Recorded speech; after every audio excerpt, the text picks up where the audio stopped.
السلام عليكم ورحمة الله وبركاته.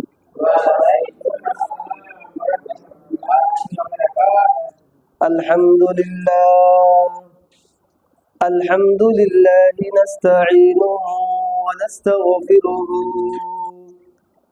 ونعوذ بالله من شرور أنفسنا ومن سيئات أعمالنا. من يهدي الله فلا مضل له ومن يضلله فلا هادي له. ونشهد أن لا إله إلا الله وحده لا شريك له. ونشهد أن سيدنا وسندنا وحبيبنا وطبيبنا ومحبوبنا وقلوبنا ومولانا محمدا عبده ورسوله الذي أرسله بالحق بشيرا ونذيرا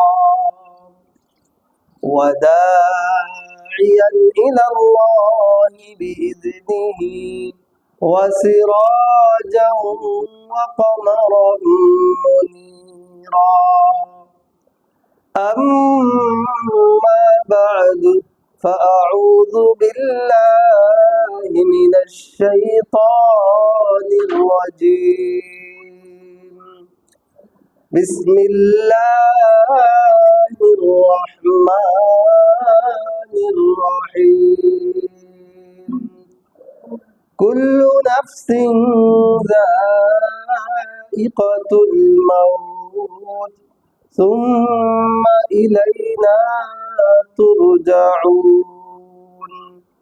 وقال رسول الله صلى الله عليه وسلم أكثروا ذكر هادم اللذات الموت أو كما قال عليه الصلاة والسلام.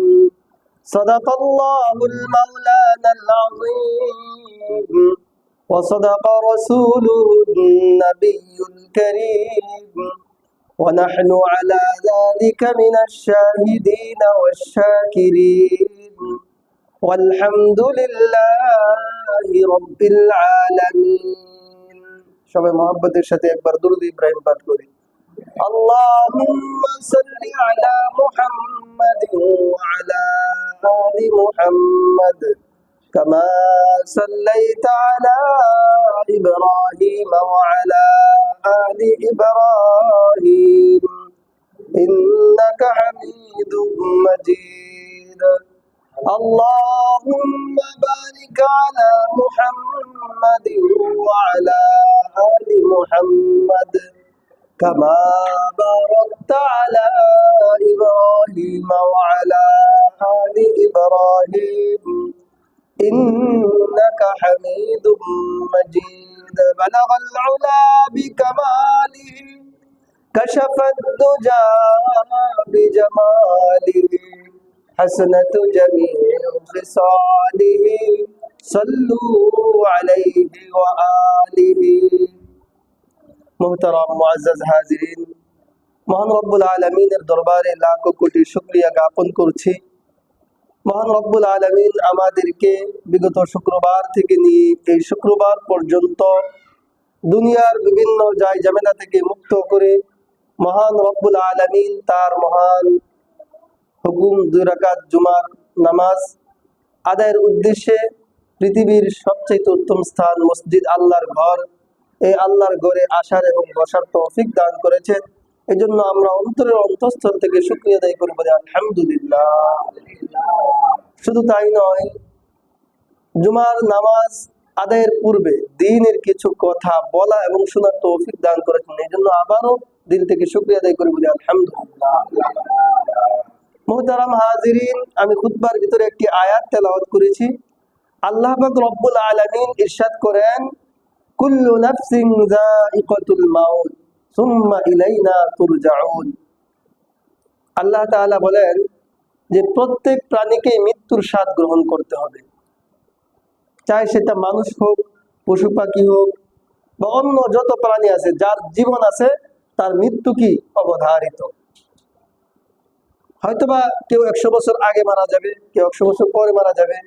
হ্যাঁ, তো মৃত্যু, এই মৃত্যু থেকে পালায়ন করার, ভাগার সুযোগ এই পৃথিবীর কারণে, যে যত বড় ক্ষমতাশালী বা প্রতাপশালী হোক না কেন, ঠিক না ঠিক? মুহতারাম হাজিরিন, আল্লাহ রাসূল সাল্লাল্লাহু আলাইহি ওয়াসাল্লাম তার হাদিসের মধ্যে ফরমান, আকসিরু যিকর হাযিমিল লাযাতিল মাউত, যে তোমরা অধিক পরিমাণে মৃত্যুকে স্মরণ করো। যদি আমরা অধিক পরিমাণে মৃত্যুকে স্মরণ করতে পারি, তাহলে আমরা বিভিন্ন গুনাহের কাজ থেকে বিরত থাকতে পারবো। বলেন সুবহানাল্লাহ। আর অন্যত্র আল্লাহর রাসূল ইরশাদ করেন, যদি কোনো ব্যক্তি দৈনিক 20 বার মৃত্যুকে স্মরণ করে, আর ওই দিন যদি ওই ব্যক্তিটা মারা যায়, আল্লাহ পাক রব্বুল আলামিন তাকে শহীদ মৃত্যু দান করবেন। বলেন সুবহানাল্লাহ। তাহলে কেন এই কথা বলা হলো? দৈনিক 20 বার মৃত্যুকে স্মরণ করলে ওই ব্যক্তির দ্বারা ঘুষ নেওয়ার বা ঘুষ দেওয়ার চিন্তা ভাবনা আসবে না। ওই ব্যক্তির দ্বারা বিচার কার্য যে করে, সে চেয়ারম্যান হোক, মেম্বার হোক, এমপি হোক, মন্ত্রী হোক, যে হোক না কেন, তার যদি মৃত্যুর কথা সামনে আসে, তাহলে সে বিচারের দুর্নীতি করতে পারবে না, ঠিক না ঠিক? এই জন্যই আল্লাহ রাসূল বলেন, আকসিরু যিকর হাযিমিল লাযাতিল মাউত, তোমরা অধিক পরিমাণে মৃত্যুকে কি করো? স্মরণ করো। আল্লাহ পাক রব্বুল আলামিন অন্যত্র ইরশাদ করেন, ফালইয়াদহাকু কলিলান ওয়ালিয়াবকু কাসীরা।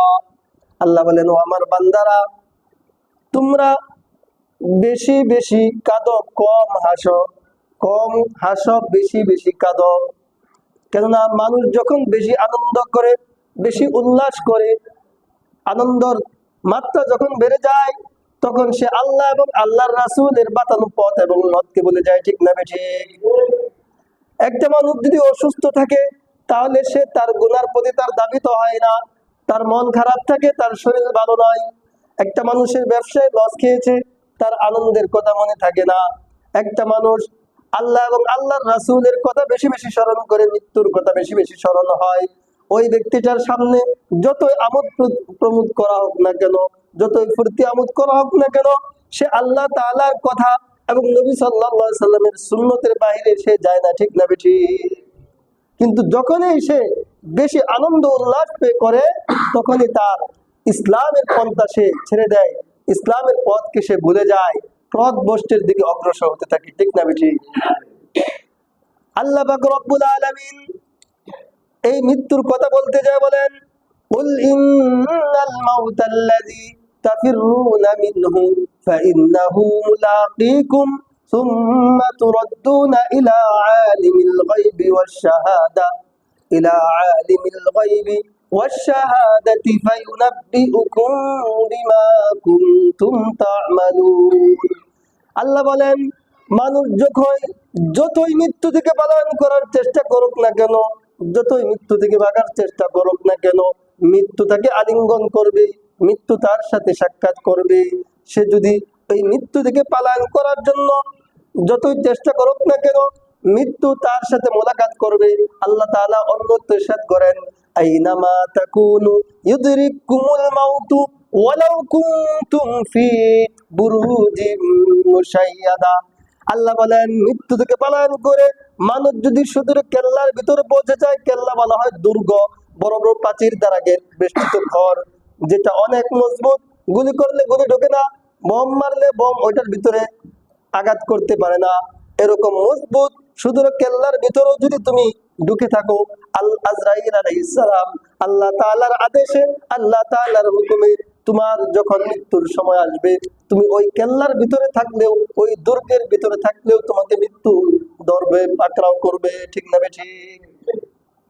এই জন্য আমি আপনি যতই ক্ষমতাধর হই না কেন, যতই বিত্তশালী হই না কেন, যতই আমার ক্ষমতা থাকুক না কেন, মৃত্যু থেকে পালায়ন করার, মৃত্যু থেকে রেহাই পাওয়ার ক্ষমতা আপনার আমার কারণ নাই। ফেরাউন 400 বছর হায়াত পেয়েছিল। 400 বছর হায়াত পাওয়ার পরে সে মানুষদেরকে বলতে লাগলো, আমি ক্ষুধা, বলেন নাউজুবিল্লাহ, সে ক্ষুধায়িত্ব দাবি করে বসলো। কেন ক্ষুধায়িত্ব দাবি করলো? মানুষ সাধারণত 100 বছর 200 বছর, হ্যাঁ, বাঁচে, কিন্তু 400 বছর তো বাঁচে না। তো তখন মানুষদেরকে বললো, আমি যদি মানুষ হতাম তাহলে তো আমার মৃত্যু চলে আসতো। দেখো আমার মৃত্যু হয় না, আমি অসুস্থ হই না, একবার বৃষ্টি হয় না, বৃষ্টি হয় না অনেক দিন যাবত। ফেরাউন পাহাড়ের চূড়ায় উঠলো, উঠে বলল, আমি জানি তুমি হচ্ছে সত্য খোদা। আল্লাহকে বলতেছে। মানুষ যখন এসে বললো তুমি খোদা দাবি করছো, তাহলে এখন বৃষ্টির ব্যবস্থা করে দাও। তো মানুষের পিরাপিরি অতিষ্ঠ হয়ে ফেরাউন পাহাড়ের চূড়ায় উঠে বলে, আমি জানি তুমি সত্য খোদা, তুমি আসলে আসমানের মালিক, জমিনের মালিক, এই সমস্ত কিছুর মালিক তুমি, আমি জানি। তারপরেও আমি চাই তুমি বৃষ্টি দাও, আর আমাকে দুনিয়াতে ক্ষমতা দাও। আল্লাহ তাআলা তার এই কথা শুনে বৃষ্টি দিয়ে দিয়েছে। কেননা হাদিসের মধ্যে আসছে, কাফের বেদিন মুশরিকদেরকে আল্লাহ তাআলা কিঞ্চিত দুনিয়া দিয়ে দিবে। দেখবেন ইহুদি, নাসারা, খ্রিস্টান, বৌদ্ধ, তাদের অনেক ধন সম্পদ হয়, তাদের সন্তানের চেহারা ফুটফুটে সুন্দর হয়, সর্বদিকে ওরা আগে থেকে পৃথিবীতে। হাদিসের মধ্যে আসছে, আদ-দুনিয়া সিজনুল মুমিন ওয়া জান্নাতুল কাফির, এই দুনিয়াটা হচ্ছে মুমিনদের জন্য জেলখানা, কয়েদখানা শুরু, আর কাফেরদের জন্য বালাখানা, জান্নাতুল্লাহ। তো এই জন্য আল্লাহ তাদেরকে এরকম অভাব দেয় না। তাদের তাদের দেখবেন অনেক বিলাসিতা, ব্যয়বহুল খরচে তারা চলাফেরা করে কিনা। তো ফেরাউন এই কথা যখন আল্লাহ তাআলার কাছে আবদার করলো, আল্লাহ তাআলা বৃষ্টি দিয়ে দিল। কেন দিল? যে তার কাফেরিত্ব আরো কেউ বারক, তাকে তো শাস্তি দেওয়ার জন্য আল্লাহ তাআলা আছেই। শেষ পর্যন্ত লম্বা করে আমরা জানি তার মৃত্যু কিভাবে হলো, নীল দরিয়া চুবিয়ে তাকে মারা হলো। মুহতারাম হাজিরিন, তাহলে আমাদের ক্ষমতা তো আর ফেরাউনের মতো হয়ে যায় নাই। আমাদের হায়াত তো আর 400 বছর বা 300 বছরের হায়াত আমরা নিয়ে আসি নাই। আমাদের সর্বোচ্চ বর্তমানের হায়াত গড়ে 60 বছর বা 100 থেকে 150 বছরই বাঁচলো। কিন্তু আমরা এই ক্ষণস্থায়ী জিন্দেগির জন্য যেভাবে দৌড়াচ্ছি, যেভাবে আমরা কি বলে এটাকে, এই জীবনের ধন সম্পদ অর্জন করার জন্য, জীবনে একটু ভালো থাকার জন্য, সুদ ঘুষ নাই, হালাল আর হারাম নাই, যা পাচ্ছি তাই আমার ধনভান্ডারের সাথে যোগ করতেছি, ঠিক না বেঠি? অথচ আল্লাহ পাক রব্বুল আলামিন বলেন যে এই দুনিয়াটা হচ্ছে ক্ষণস্থায়ী, আখিরাত হচ্ছে চিরস্থায়ী। আর এই আখিরাতের জন্য কামাই আমাদেরকে এখান থেকে করে নিতে হবে। কিন্তু আমরা আখিরাতকে ভুলে গেছি, চিরস্থায়ী জিন্দেগির কথা ভুলে গিয়েছি। হ্যাঁ, ক্ষণস্থায়ী জিন্দেগির পিছে দৌড়াইতেছি, ঠিক না বেঠি? আজকে ক্ষণস্থায়ী জিন্দেগির পিছে দৌড়াইতে গিয়ে ভাই ভাইকে হত্যা করছে, ভাই বোনকে হত্যা করছে, বোন ভাইকে হত্যা করছে, মা বাবাকে হত্যা করছে, হ্যাঁ, বাবা মাকে হত্যা করছে, সন্তান পিতাকে হত্যা করছে, পিতা সন্তানকে হত্যা করছে, ঠিক না বেঠি? মুহতারাম হাজিরিন, কিন্তু শান্তি একমাত্র আল্লাহ তাআলার হুকুম, আদেশ এবং নিষেধের মধ্যে রয়েছে। শান্তি একমাত্র নবীর তরিকা সুন্নতের মধ্যেই শান্তি নিহিত, ঠিক না বেঠি? আর যত পথ এবং যত মত রয়েছে সমস্ত হচ্ছে ভ্রান্ত অশান্তির পথ। ক্ষণস্থায়ী শান্তি আপনি পাবেন, চিরস্থায়ী শান্তি পাবেন না। আপনি যদি চিরস্থায়ী শান্তি পেতে চান, তাহলে আপনাকে অবশ্যই আল্লাহ পাক রব্বুল আলামিন এর আহকামকে মেনে চলতে হবে। আর যদি মনে করেন না, এই পৃথিবীটা আমার জন্য, আমি বালাখানা স্বরূপ তৈরি করতে চাই, তাহলে আখিরাত হয়ে যাবে জাহান্নাম। অর্থাৎ আখিরাত হবে অগ্নিকাণ্ড। আপনি ওখানে 1 সেকেন্ড থাকতে পারবেন না। ওখানে যাওয়ার পর বলবেন, আল্লাহ তুমি আমাকে আবার দুনিয়াতে পাঠিয়ে দাও, তুমি যদি আরেকটু সময় আমাকে দিতা। কোরআনের মধ্যে আল্লাহ বলেন যে তুমি যদি, বান্দা বলবে, আল্লাহ তুমি যদি আমাকে আরেকটু টাইম দিতা, আরেকটু সময় দিতা, আমি আমার ধন সম্পদ যা রেখে আসছি সমস্ত কিছু আমি তোমার রাস্তায় বিলিয়ে দিতাম। আমি মসজিদ করতাম, মাদ্রাসা করতাম, এতিমখানা করতাম, যত ভালো কাজ আছে, পুণ্যের কাজ আছে, আমি সব করতাম, তুমি যদি আমাকে আর একটু সময় দিতা। কিন্তু আল্লাহ পাক রব্বুল আলামিন আর সময় দিবেন না। বলবে, আরে আহম্মক, তোকে 60 থেকে 70 বছরের হায়াত দিয়েছি, 100 বছরের হায়াতে জিন্দেগি দিয়েছিলাম। তোমাকে মসজিদের ইমাম সাহেব, খতিব সাহেব বুঝাইতো, তাবলিগ জামাতের মুসল্লিরা এসে বুঝাইতো, বিভিন্ন সময় ওয়াজ মাহফিলে আলেমরা, বক্তারা বুঝাইতো, তুমি তাদের কথা শুনো নাই, তুমি মনে করতা যে হুজুররা মনে হয় বানায় বানায় বলে। অনেকে বলে না হুজুর কত হাদিস শুনলাম, আপনি যে হাদিস কোন এই হাদিস তো আগে শুনি নাই, হাদিস কি আপনারা বানান নাকি, বলে কিনা? অথচ দেখেন এটা ভুল ধারণা। হাদিস নবী সাল্লাল্লাহু আলাইহি ওয়াসাল্লামের কথা, হ্যাঁ, কাজ, মনোসম্মতি হচ্ছে হাদিস, ঠিক না?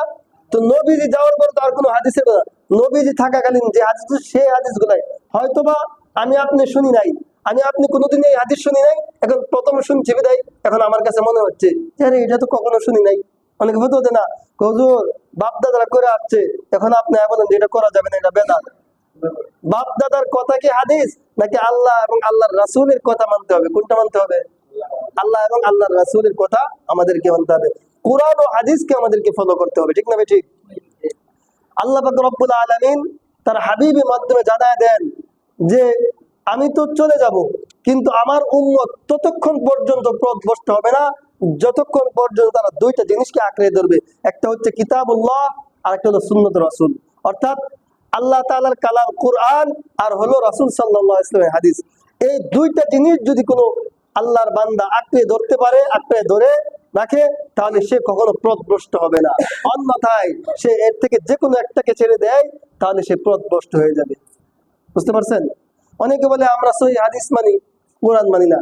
দুইটাই মানতে হবে। হ্যাঁ, ইজমা কিয়াস সমস্ত কিছু আমাকে মানতে হবে। আপনি অনেক মাসালা, সব মাসালা কি আপনি কোরআনে পাবেন? পাবেন না। আবার সব মাসালা আপনি হাদিসেও পাবেন না। কোরআনে আছে চেহারা দৌত করা, চেহারা দৌত করা। হ্যাঁ, এখন চেহারা দৌত করা সীমারেখা তো দেওয়া নাই। মানে এই সীমারেখা জানার জন্য আমাদের কোথায় যেতে হবে? আল্লাহ রাসূলের হাদিস খুঁজতে হবে, ঠিক না? ঠিক তেমনি ভাবে অজু, গোসল, পাক, পবিত্র এই সমস্ত কিছু কি কোরআনে আছে? কিছু আছে, কিছু নাই। তাহলে আমরা যদি মনে করি, আমরা যদি বলি কোরআনে যা আছে তাই মানবো, হাদিস মানবো না, তাহলে কি আমি পরিপূর্ণ ইমানদার মুসলমান হতে পারবো? পারবো না।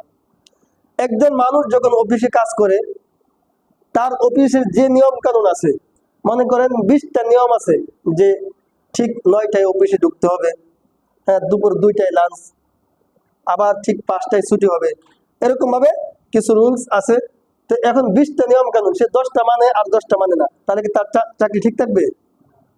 যেমন এই পৃথিবীর মানুষের চাকরি, যেটা মানুষ তৈরি করে, মানুষ ইন্ডাস্ট্রি তৈরি করে, মানুষ বস হয়, মানুষ চাকরি দেয়, এই চাকরি যদি তার নিয়ম ঠিক মতো না মানার কারণে না থাকে, তাহলে আল্লাহ তাআলা যে আমাদেরকে সৃষ্টি করলেন, সাতমুখ আসমান জমিনকে সৃষ্টি করলেন, সূর্য চন্দ্র সৃষ্টি করলেন, যা কিছু দেখি আর না দেখি সমস্ত কিছু আল্লাহ তাআলা সৃষ্টি করলেন, ওই আল্লাহ তাআলার কথা, ওই আল্লাহর হাবিব তার বন্ধুর কথা যদি আমরা না মানি, তাহলে আমাদের ঈমান কিভাবে ঠিক থাকবে?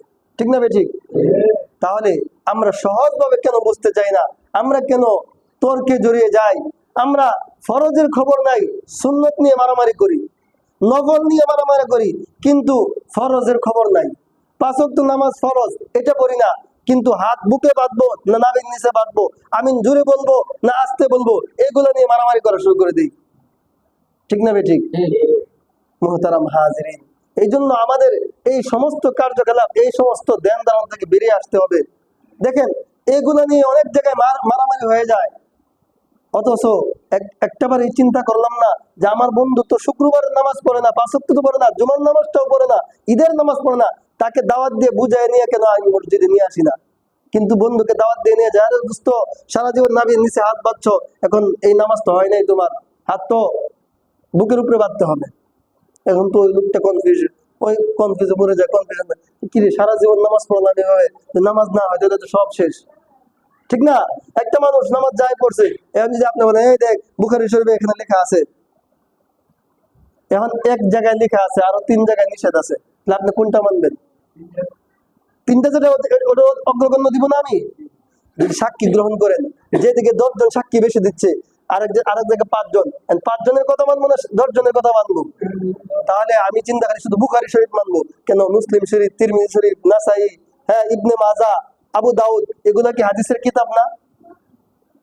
এই জন্য আমরা আমরা এই সমস্ত ফিতনা থেকে বেরিয়ে আসি। কেননা আল্লাহ রাসূল সাল্লাল্লাহু আলাইহি সাল্লাম বারংবার নিষেধ করেছেন যে তোমরা কখনো ধর্ম নিয়ে বাড়াবাড়ি করবে না। এই ধর্ম নিয়ে বাড়াবাড়ি করার কারণে বহু জাতি ধ্বংস হয়ে গেছে। আল্লাহ তাআলা আমাদের সকলকে দ্বীনের সঠিক এবং সহি বুঝদান করুন। সকলে বলি আমিন। মুহতারাম হাজিরিন, আজকে আমার আলোচনার মূল বিষয় ছিল মৃত্যু। আমাদের যাদের জীবন আছে, শুধু আমাদের না, যে প্রাণীরই জীবন আছে তারই মৃত্যুর স্বাদ গ্রহণ করতে হবে, চাই সে দুদিন আগে হোক অথবা পরে হোক, তাকে এই মৃত্যু নামক বস্তু তাকে গ্রহণ করতেই হবে। এটা আমার মুখের কথা না, আল্লাহ তাআলাই বলেন কুল্লু নাফসিন যায়িকাতুল মাউত সুম্মা ইলাইনা তুরজাউন। প্রত্যেক প্রাণীকেই মৃত্যুর স্বাদ গ্রহণ করতে হবে, অতঃপর সবাই আল্লাহ তাআলার দিকে প্রত্যাবর্তনশীল হবে, ফিরে যাবে। এই বিষয়ে কেউ কেউ সন্দেহ করে। আপনি খ্রিস্টান বলেন, ইহুদি বলেন, নাসারা বলেন, বৌদ্ধ বলেন, তাদেরকে যদি জিজ্ঞেস করেন যে মৃত্যু আছে, তারা সকলেই বিশ্বাস করে যে মৃত্যু আছে। মৃত্যুকে তারা বিশ্বাস করে, হয়তোবা জান্নাত জাহান্নাম বিশ্বাস নাও করতে পারে, কিন্তু মৃত্যু যে হবে এটা কিন্তু পৃথিবীর সমস্ত মানুষই বিশ্বাস করে। মুহতারাম হাজিরিন, তাহলে কিসের আশায়, কিসের নেশায় আজকে আপনি মিথ্যা বলছেন?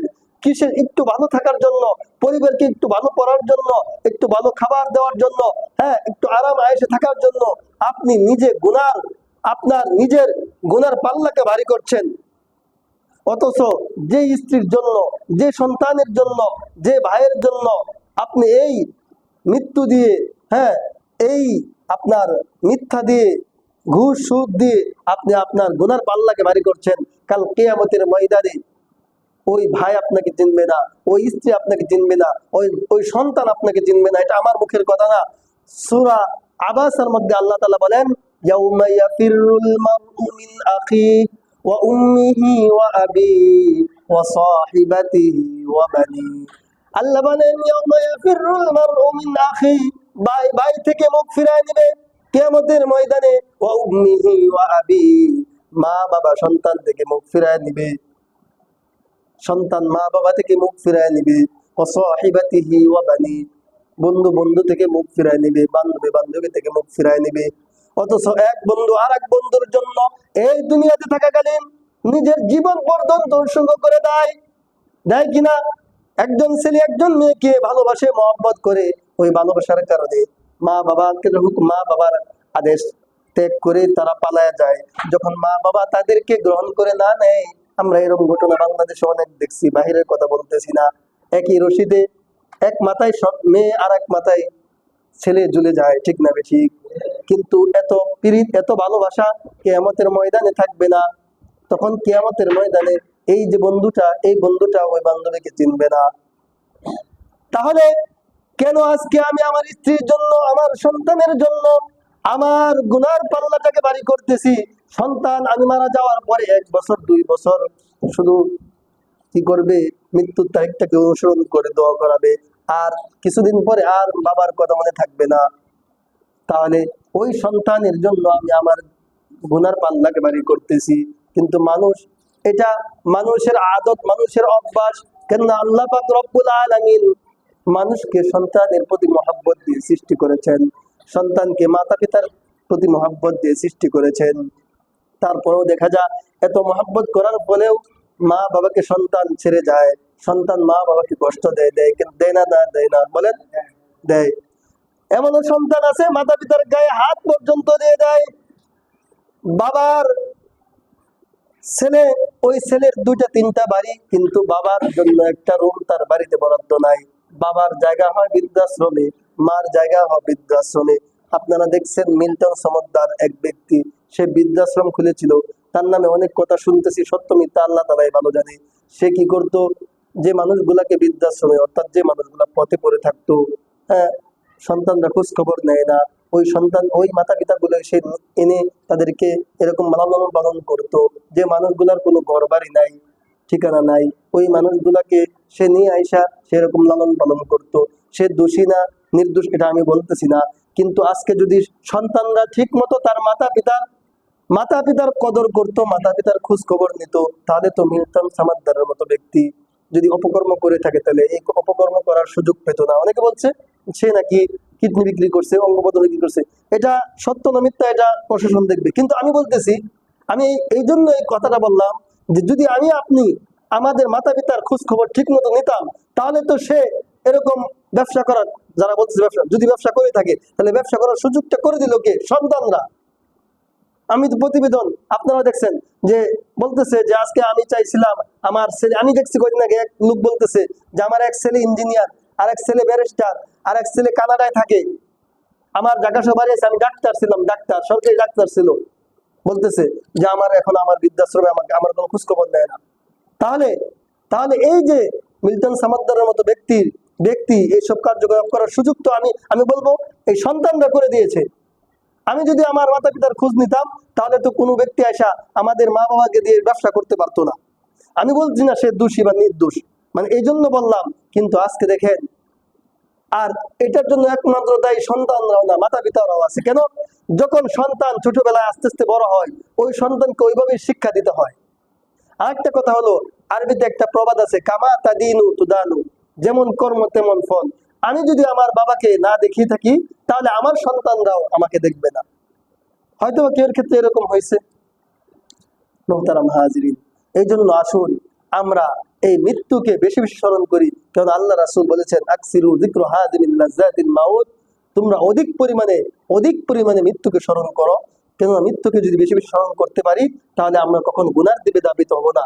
দেখেন আমরা দৈনিক যদি 20 বার মৃত্যুকে স্মরণ করতে পারি, আর যদি ওই ব্যক্তিটা যদি ওই দিন মারা যায়, আল্লাহ তাআলা তাকে শহীদ মৃত্যু দান করবেন। সুবহানাল্লাহ। এই জন্য আমরা মৃত্যুকে বেশি বেশি স্মরণ করি। আমাদের কাছ থেকে রমজান চলে গেল, রমজানের পরে শাওয়াল মাস প্রায় শেষের দিকে, আর মাত্র মনে হয় 6 দিন আছে। অনেকে আমরা এই রমজানের রোজা রাখার পরে শাওয়ালের 6টি রোজা রাখছি, ঠিক না? তাহলে আল্লাহ তাআলা আমাদের ভাগ্যে কত সওয়াব নেকি দিয়েছেন। কিন্তু শয়তান কিন্তু বসে নাই। শয়তান চাচ্ছে, তার লস হয়ে গিয়েছে, সে রমজানে বাধা ছিল, এখন সে পাগলা কুকুর যেমন মানুষ পাইলেই কামড়ায়, কে ভালো মানুষ আর খারাপ মানুষ তাকায় না, ঠিক শয়তান কিন্তু এখন আমাদের পিছে লেগে আছে। এই জন্য আমাদের উচিত হলো আমরা শয়তানের প্রবঞ্চনা থেকে, শয়তানি ওয়াসওয়াসা হতে বেঁচে থাকবো। আর এই বেঁচে থাকার জন্য আমাদেরকে অধিক পরিমাণে মৃত্যুকে স্মরণ করতে হবে, এবং অধিক পরিমাণে আমাদেরকে আমলের সাথে জড়িত থাকতে হবে। বিশেষ করে 5 ওয়াক্ত নামাজ যদি আমরা পরিপূর্ণভাবে গুরুত্ব সহকারে আদায় করতে পারি, তাহলে শয়তান আপনাকে কখনোই ধোঁকা দিতে পারবে না। কারণ আল্লাহ পাক রব্বুল আলামিন কোরআনের মধ্যে বলেছেন, ইন্নাস সালাতা তানহা আনিল ফাহশাই ওয়াল মুনকার, যে নিশ্চয় নামাজ অশ্লীল ও ফাহিশা কাজ থেকে বিরত রাখে, ফিরায় রাখে। বলেন সুবহানাল্লাহ। তাহলে 5 ওয়াক্ত নামাজ পড়বো না, শুধু 4 ওয়াক্ত পড়বো, যোহর আসর মাগরিব এশা, ফজর পড়বো না, এরকম নাকি? কিন্তু যোহর আসর মাগরিব এশা অনেক লোক হয় মুসল্লি, আর ফজরের সময় মানুষ কম থাকে না। কষ্ট হলে তো হবে না, কষ্ট তো আরে যদি আপনি গাড়ি চালান, আপনি যদি 3টা বাজে টিপ আসে, তো ওই সময় কন্যা কষ্ট হয়ে যায়। সময় টাকা আসে, টাকার জন্য উঠে যান। তাহলে এই দুনিয়ার লাভটা দেখা যায়, আখিরাতের লাভটা কিন্তু দেখা যায় না। এই জন্য আমাদের আমল করতে কি লাগে? দ্বিধা লাগে। অথচ উচিত ছিল আমরা যেমন না দেখে আল্লাহকে এবং আল্লাহর রাসূলকে বিশ্বাস করি, ঠিক তেমনি ভাবে দুনিয়ার কাজকে দেখে যেরকম বিশ্বাস করি, টাকা পাচ্ছি গাড়ি চালাচ্ছি, টাকা পাচ্ছি দোকান করছি, টাকা পাচ্ছি অফিস করছি, ঠিক তেমনি ভাবে না দেখেও আমরা আমল যে আমার পাল্লায় ভারী হচ্ছে, নেক আমল, এটাকে না দেখে বিশ্বাস করার নামই তো হচ্ছে ইমানদার। হুজুর নামাজ না পড়লে কেছে ইমান ঠিক আছে? হ্যাঁ, ইমান ঠিক আছে, চুরি কইরা ফালতু কোথাকার। আল্লাহ তাআলা আমাদের সকলকেই সঠিক বুঝ দান করুক, হেদায়েত দান করুক। সকলে বলে আমিন। ওয়া আখিরু দাওয়ানা আলহামদুলিল্লাহি রাব্বিল আলামিন। যারা সুন্নাত পড়েন তারা 4 রাকাত কাবুল সুন্নাত